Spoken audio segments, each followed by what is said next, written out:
Greetings once again, fellow book lovers. It's time for another edition of Shelf Life Book Reviews Online, where I present to you a book that I've read, reviewed, and recommend. And today's book is for wrestling fans. It is Bigger, Better, Badder, Wrestlemania III and the Year It All Changed by Keith Elliot Greenberg. This is published by ECW Press. It retails for $22.95 in the United States, $29.95 in Canada, and it is 300 pages long. If you enjoy wrestling, you will certainly enjoy this book.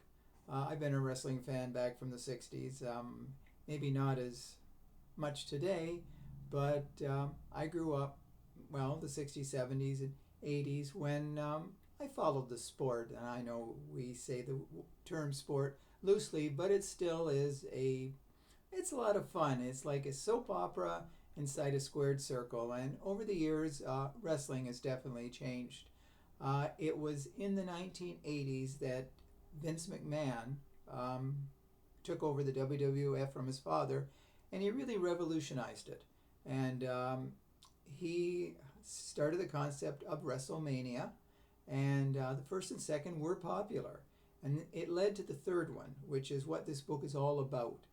Though there is a lot of wrestling history that Keith Elliot Greenberg, he is a wrestling historian, so he really knows all about wrestling.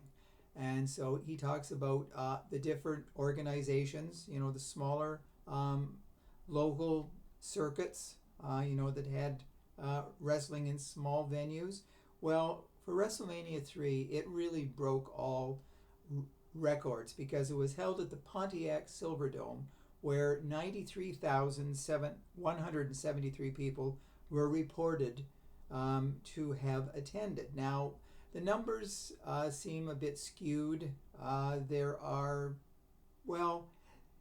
some people say it was closer to actual 80,000 paid. Supposedly, some people got in free, and so maybe they'll never know the exact numbers, but let's just say it was record setting, and it really proved that the world wanted wrestling. Now, there is a lot of reasons why it changed in popularity. There was the wrestling and rock and roll connection when Cyndi Lauper became associated with wrestling, but people started to gravitate toward it thanks to Hulk Hogan.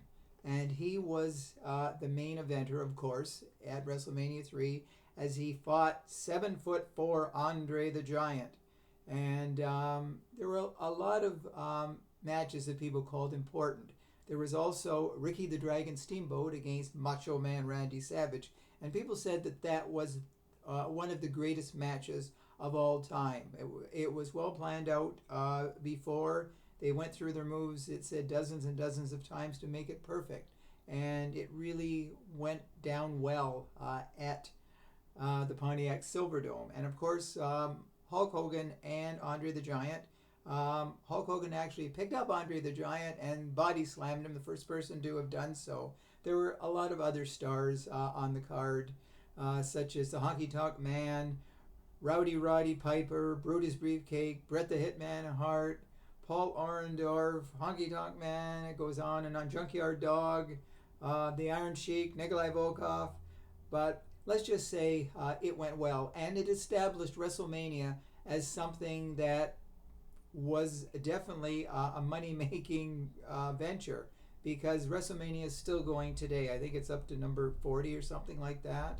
So, but this book, like I say, not only looks at WrestleMania 3, but it looks at the whole evolution and revolution of wrestling, and about the small organizations like the AWA that Vern Gagne was the head of, Stampede Wrestling, where a lot of stars from that organization went to the WWF, which is today known as the WWE. So if you're a wrestling fan, or if you're a casual wrestling fan as opposed to a hardcore wrestling fan, Bigger, Better, Badder is definitely one great book. So have a look for it. So if you do purchase it, please let me know if you do agree with my review. So thank you for watching. If you have not subscribed to my channel yet, please do so. If you have book-loving friends, send them my way and tell them I love books.